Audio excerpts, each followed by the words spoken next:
This person is asking a question. They say, can you talk about how easily Trump turned so many Americans against Canada and for what? It should really make you pause and ask how you're so easily swayed. I think swayed is. TikTok keeps cutting off the last line of these comments. How did Trump manage to turn so many Americans against Canada so quickly, and for what? Let's start with the for what part first. We're still trying to figure that out. Donald Trump has spoken very openly about wanting to be the last president to expand the physical footprint of the United States. We have not added land to our country since the 50s. When we added, I think Alaska and Hawaii were both added in the 50s. The last state, I believe, being Hawaii. I want to say 1959. Don't quote me on that. And Trump, he likes to slap his name on everything, buildings and merch and this, that, the other. And he's all about marketing, right? So he wants to be known as the last president to have expanded our physical footprint. So if he can add Canada or Greenland or Mexico or Panama or a combination of them, then he goes down in the history books as being a president that expanded our physical footprint. So that's one of the reasons why he's doing this. Another one of the reasons why he's doing this is he doesn't like Justin Trudeau. And another reason, still yet another reason why he's doing this is that he's actually dumb enough, Donald Trump is, to believe that tariffs are going to replace income tax, which is never going to happen. So there's your for what that we can see so far. It's also a distraction. Don't be mistaken about that part. We're all talking about Canada.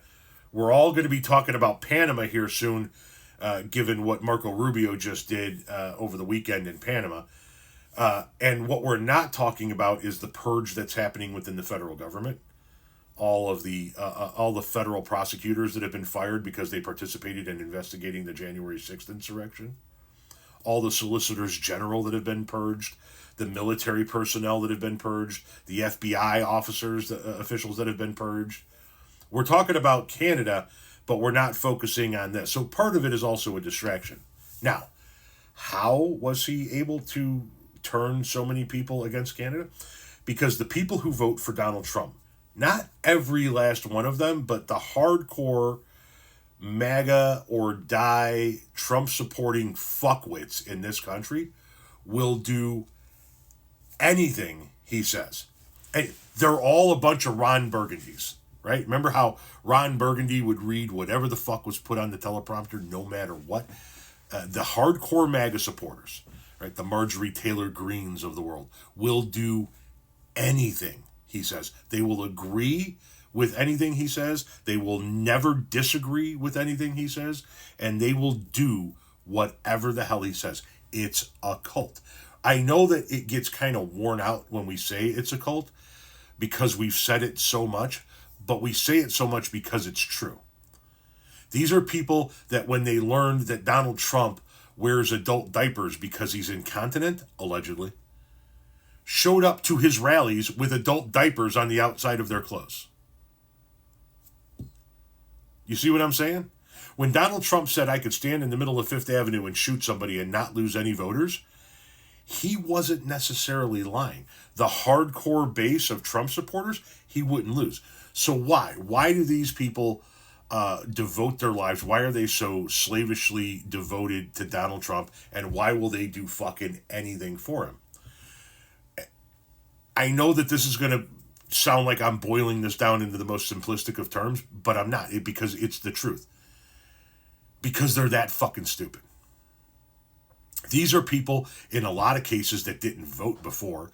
These are people that weren't politically engaged before because they don't know anything about politics or policy or social issues, right?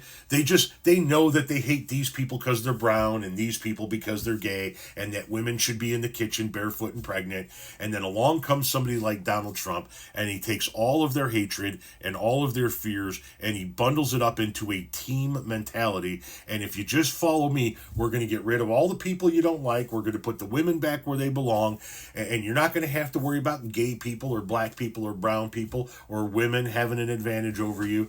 And we're going to go back to the way it was in 1938, and everything's going to be fantastic. And their simple minds can't figure out that you're talking to a guy who doesn't give a rat's ass about your existence and whose policies are going to actually damage you. The people who are going to be affected the most by Donald Trump's policies are going to be Trump supporters. When he cuts off the government aid, there are going to be a bunch of red states that are going to go, whoa, hey, wait a minute, man. What are you doing? Bunch of people in red states, bunch of toothless fucking bearded hags living in some fucking subterranean shithole in some fucking rural area that think that they're voting for a New York billionaire because that New York billionaire would swing by their fucking hovel and drink their fucking moonshine with them next to their fucking sty, and it's just never gonna fucking happen. These are the first fucking people Donald Trump would throw overboard in order to save his own ass. And they line up to vote for him because they're too fucking stupid to know any better.